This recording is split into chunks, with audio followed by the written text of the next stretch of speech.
Okay, we're going to start here with Adobe Flash CS3 Professional Classroom in a Book. And what I'm going to be doing is working through some of the activities, the projects throughout the book for my college class. So hopefully this will be helpful to you. I'm going to start with looking at the CD that comes with the text, and I created a folder over here called CSC 137, which is the course I'm doing. You could just call yours, Classroom in a Book or Flash or whatever. And I'm going to select the Movies folder and control click for the Lessons folder and then drag them to that folder. Alright, it takes a few minutes, so I did that before I started recording so that now I have those two folders saved to my computer. Now I can go ahead and eject that disk and start working from my computer. And I'm going to do open, and what we're going to be doing here is working from the text on page, it looks like around page 42. And we're going to start with start, obviously, lesson 2. Alright, and what we're going to do here, you'll see that the first level is already called glass. And I'm going to go ahead and draw a rectangle as directed in the book. And you can see that I have this black line around it and a blue fill. And that's because my stroke is black and my fill is blue. I'm going to select my rectangle, and I'm going to change my dimensions here per the text to 95 and 135, and I'm going to change my X and Y to 100 and 100. And the only reason I'm changing the X and Y is so that it'll kind of match what I have in the book. Alright, the next thing I want to do is I want to fill this rectangle with a water texture. So there's a couple ways to do it. See, down here there's a fill color I can click. Over here there's a fill color. But over here where it says type, what I would like to do is change that to a bitmap. And by selecting bitmap, that means I can actually use a photograph, a texture, or something like that to insert into my document. Now, in my lessons folder, in lesson 2, in the start folder, there's already a picture here that's called water.tif. And if I do OK or open, it will load that texture and place it inside that rectangle. And there it is. Okay, so the next thing I want to do, if I click off of this, you'll see that it looks pretty good, but for it to be a glass, the glass isn't usually black. So I'm going to go ahead and select this again, and I'm going to make my stroke color somewhere in the gray area. And the other thing is I can change my width of my glass, and you can see that you have pretty good edit capabilities here. And if you want to get it exactly to a number like 4 or like 4.1 or whatever it is you want to do, you just have to type it in. I'm just going to go ahead and do 4, and that'll give me the general shape that I'm looking for. Okay, the next thing I'm going to do, I clicked off of it here so that it would deselect. I'm going to go ahead and select the free transform tool, and I'm going to select the entire box, and I'm going to select the area. And if I was to grab one of these sections, you can see that it'll change the shape of the box. I'm going to Control Z for undo. But if I hold Shift when I do and Control when I click and drag, it will change both sides, kind of a mirror effect. Okay, so now that it's kind of in a glass shape, I'm going to leave that alone. The next thing I want to do is do a gradient fill here at the bottom to make the bottom of the glass. And I'm going to go ahead and click my selection tool again, and I'm going to start down here so that I can drag up as high as I want. And then you can't really see it very well because of the colors, but there's these tiny little dots that go across this, and that is my selection area. So if I was to go over to my fill type and change it to linear, you can see that it does this linear gradient across here, which is pretty cool. But what I would like to do is have it kind of have the effect of in the middle being shiny. So what I can do with that is go over here, and you can see that I've got this gradient control. You can see how it changes shades and everything. And I'll put that about in the middle. And then I can click over here and it adds another one. And what I want is I want that end to be black, and that end to be black, and the middle to be white. And so what that does is it gives me that effect of a shine right in the front of the glass. And if I decide I don't want it to quite be black, I can always go down to the next darker shade of gray and want to do the same on this side. That's kind of up to you. All right. Okay, another thing that we can do to adjust our gradient here is if we hold down this free transform tool, there's a gradient transform tool that we can select. And if we click the gradient and grab this little box, we can kind of adjust the edges until they're the same shade of gray as the outline of the glass. And that's pretty close. Okay, so you can see how it kind of helps it to be this nice transition. Alright, so I clicked off of that. Okay, next we're going to add a little bit more highlight to our glass here. And what we're going to do is I'm going to go ahead and click the selection tool, start down here, and drag up so that we're kind of just selecting just the bottom. Alright, and from there I'm going to go modify and then group. And what that does is that turns that into just a box. Instead of an actual drawn selection, it's an actual group now. And if I double click it, we are now inside that group. And you can see that if we can go back and forth between there, we're inside there. Alright, so now what I want to do is I want to make sure I have the selection tool here, just a smaller area now, and go with my fill to a white, and then I will go back out. Alright, so that's a little bit better. It looks a little more natural. Alright, the next thing we want to do is we're going to be using this lasso tool. And what we want to do is take our lasso tool and we're going to just kind of drag around like this, and we want to kind of have this fluid look, so we don't want it to be too bumpy. We're going to go over here to our fill color, and instead of our bitmap for that section, we'll do white. So there we go. Now we're back into the white mode. So you can kind of see it's a little more fluid, liquid looking now. Okay, and since we're going to be doing an animation, we want to make sure that this glass is actually out here further. If we had a keyframe out here further, and the glass wasn't out here, the glass would disappear.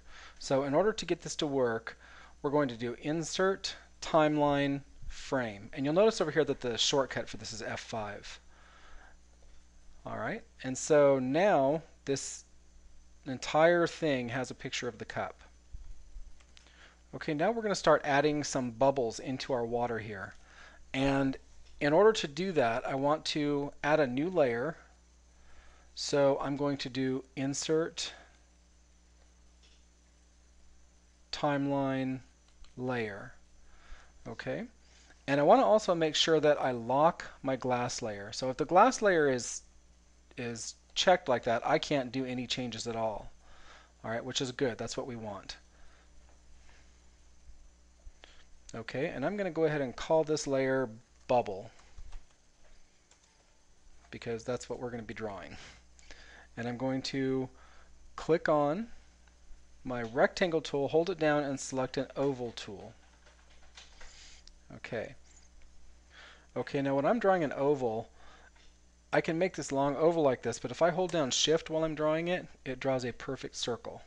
Okay, so I'm going to be drawing a bubble in here, and what I want is for it to be white, and I want it to not have any stroke around it at all. So I'm going to go ahead and I'm going to choose the bubble, the oval tool, draw a little circle. Okay, so I have a bubble. Alright, and if I use my selection tool and click on my bubble, it tells me it's about 13 pixels. I'm going to change that a little bit smaller. Okay, that's pretty small. And that's because we don't want the bubble to kind of overtake the whole cup. Okay, the other thing we want to do is right now the bubble is a shape, so that means we could stretch it out or do all kinds of weird things, and we don't really want to do that. We want to be able to just drag it around and move it. plus we're going to be doing an animation, and if something is a shape like this, it doesn't animate very well. So what we're going to do is we are going to go to Modify, Convert to Symbol, and we're going to call this one Bubble, and I'm going to make it a graphic. All right, so I'm going to click OK, and you see that it looks different now. You can't drag it around you can't change the shape. And bubbles will typically start toward the bottom, so I'm going to go ahead and start mine toward the bottom.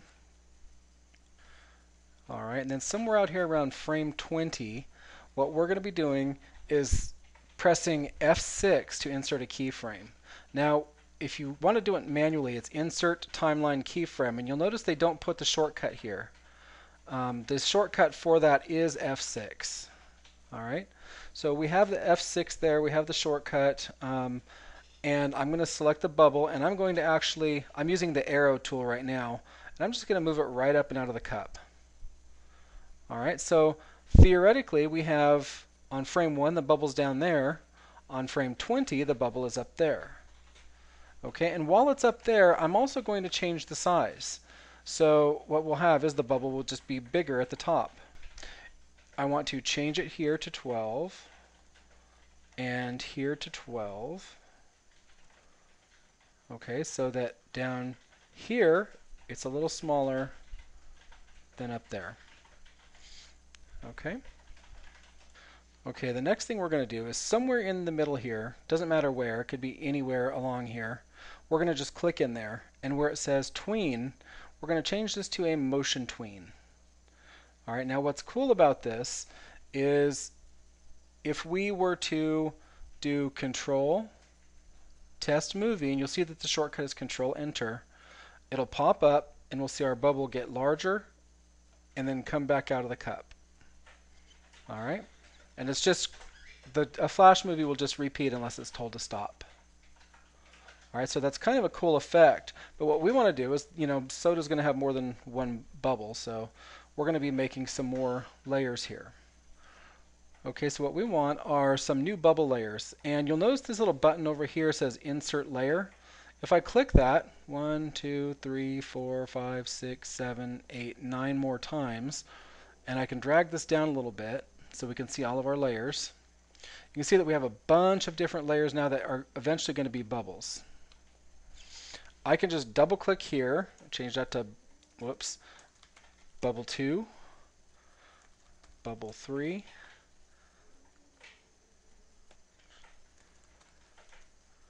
and so on. So we get all of our layers here, and now what we're going to be doing is copying these layers, this layer here, up to all of these layers.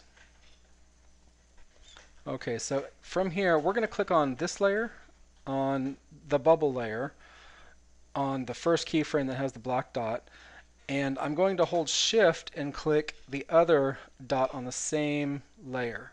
All right, so what that has done now is selected both of our keyframes. Now if I hold down Alt, which I'm doing now, and drag up and just let go, it does a copy, and I moved it over a little bit so that it would start at a different time. So for example, if I was to test this now, I would have a bubble coming up and then another one. All right, so I'm going to go ahead into the black layer here, hold Alt, and drag it up at another different time, and again, and so on, and so on. All right, and the object here is to try to make something a little bit random because you want it to look like the bubbles are just kind of randomly flowing to the top. All right, so if I looked at it right now, it's going to look a little strange because it looks like a fish tank or aquarium or something, bubbles coming up from one spot. All right, so here's the part that takes a little bit of work, and that is to go to layer 2 on the first keyframe, and I'm using my arrow tool to move this across, and then I want to click on the top layer and I want to move it across about to the same place. Now I can even have it be down a little bit lower or whatever, as long as it comes out of the water. And what that'll do is it'll have that one bubble going a little bit of a different speed. All right. And if I want to have that bubble coming more straight up, we can do that also. All right, so again, I can go to the next keyframe, move this one maybe to the center, and then move the top bubble to the center. I'm just going to randomize where they come out. And then move this one maybe almost about halfway over, and so on. I'm going to do the rest of the bubbles and be right back. Okay, so I moved most of them. I'm leaving some of them because I have them staggered at different times. But what I want to show you here is when I go ahead and test it, I've got all the bubbles coming up randomly, and you'll see that the glass is kind of getting messed up. We're going to deal with that here in a minute, so don't stress about stuff like that. All right. Okay, the next thing I'm going to do is I'm going to be adding some little pops up here at the top. I'm going to drag this up a little bit so that we have more stage area. And I'm going to click off. Okay, up here at the top layer, bubble 10, I'm going to go ahead and insert a new layer. So I'm just going to go insert timeline layer. All right. So now that I have that, I'm going to name this one fizz because that's what we're going to be adding to the top. Okay, I'm going to select the first frame and I'm going to do my oval tool. Right now my stroke color is set to no color at all, so I can go in here and try to match the sparkle color, but it just doesn't quite look right. So what I can do for my color picker, let me do a color picker over here so it's a little easier. I can go out here and actually pick any of these colors. So like if I pick a darker color, maybe down in here, you'll see up here as I move over different colors that little block changes. So I'm going to go ahead up here and pick a darker color, and now when I draw a circle up here, it actually matches my drawing. Okay, so I'm going to undo that. And what I want my stroke size to be around 3, and I want my fill color to be nothing because I just want to have just a circle. Alright, so again, I'm going to draw a little circle, and I'm still on my fizz frame 1. And then I'm going to click on my line tool and select object drawing mode down here, and I'm going to draw a line across it, and you'll see if I hold shift it'll stay straight. Okay, so now that I have it selected, I can just move it with my arrows to get it to line up as straight as I want. Okay, and the other thing is, since it's still selected, I want to copy it, so I'm going to go ahead and do edit, copy, and then edit, paste in place. And what that did is it put it right over the top of it. So while it's still selected, I'm going to do modify, transform 90 degrees counterclockwise. You could really do counterclockwise or clockwise, but you'll see now I have that shape. All right. And what I want to do is go back over here to my selection tool and hold shift, and now I can select the other line. Okay, so I just shift click. So now both of those lines are connected. All right, so I want to do edit, copy, edit, paste in place, modify, transform, scale and rotate, and I'm going to select 45 degrees because 45, whoops, that's 45%, 45 degrees, and what that will do is it'll give me this kind of a star shape. All right, the next thing that the book is asking us to do, whoops, first we have to select it all, and then we go modify, break apart. And what that does is it takes all of those shapes and converts it into just its natural pixels. So I can then click here in the middle and start deleting these middle pieces. All right, so the object here is that we're going to get a star shape with a circle in the middle. Okay, so now we have a shape. Okay, so the next step here is we want to group these back together so they're easier to deal with. So if I go up to modify, group, it's now in one solid piece. Makes it a lot easier to work with. Okay, the other thing is you'll notice as I try to drag this around, it's trying to snap to guidelines. What I want to do is I want to turn those off. So I'm going to go ahead and go to View, Snapping, and then I'm going to turn off Snap to Guides. And I'm going to go back to View, Snapping, and turn off Snap to Objects. So now that when I go to grab this, you'll see it's a lot more freer for me to drag around. Okay, so the first thing I want to do here is they suggest dragging these and making copies, but I'm looking at this and I'm thinking I might have made mine a little bit too large. So if we were to click over here and go back to our free transform tool and drag this down a little bit, and you see how it's trying to stretch. If I hold shift, it kind of locks that into place. I'd rather have my little fizzly things be smaller. Okay? And so anyway, I've got that selection here. Let me go ahead and change it to my actual selection. And if I hold my Alt down and drag, it'll make a copy. And I'll hold my Alt down again and make another copy. Okay, I can drag those down a little bit. Doesn't really matter where they are at the moment. And I want to also add a couple dots. So again, I'm going to go back to my oval tool, make sure I've got no fill with the same color stroke, hold my shift, and then make myself a bubble. And I'm going to go ahead and do a modify group on that also, so that when I go to drag it, it doesn't give me that weird kind of stretchy looking thing. So I'm going to go ahead and drag some of these little pieces around. That's more like a nuclear soda. Alright, so that's our first frame of our fizz. So if I was to test this now, right, it just looks like this.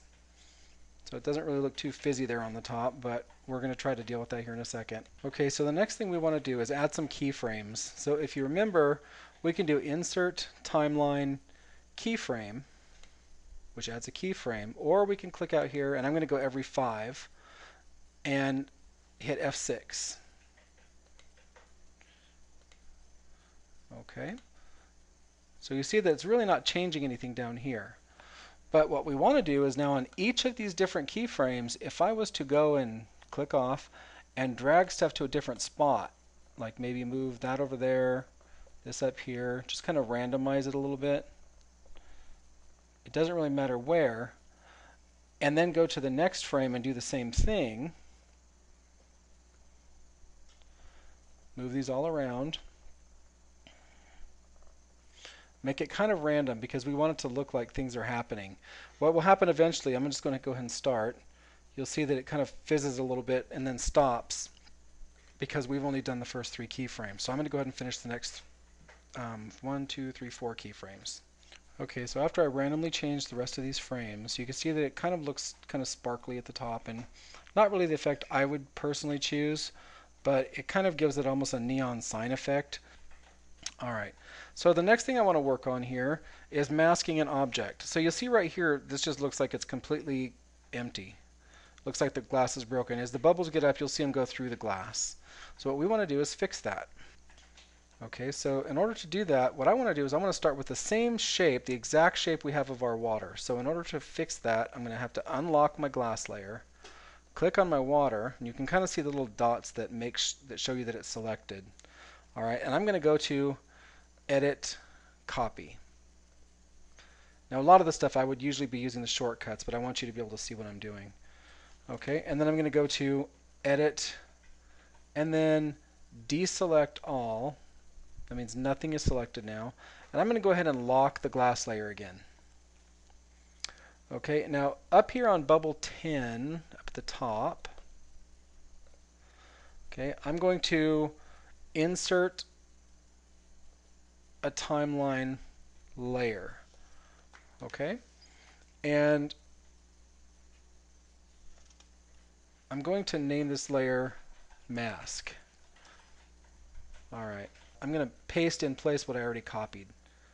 Okay, so you can kind of see that it's overflowing the edges a little bit here. That's okay. So I'm going to right click here and I'm going to make this layer called Mask a mask. Okay, now you see how it's behind this glass layer. You can't really tell, and only this one bubble right now is masked. So what we want to do in order to mask all of these bubbles is to go down and make sure that we hold shift and click all of the bubble layers. And I'm going to go ahead and drag that up inside there. All right, so now all of those bubbles are masked and will only show underneath what that area is. So for example, if I go test movie, I've got all these bubbles coming up and they don't interfere with anything. So that works pretty well. All right, so that is the Chapter 2 example for Adobe Flash CS3 Professional Classroom in a Book. And I hope that made it a little bit easier to follow than the text. Thank you very much and good luck.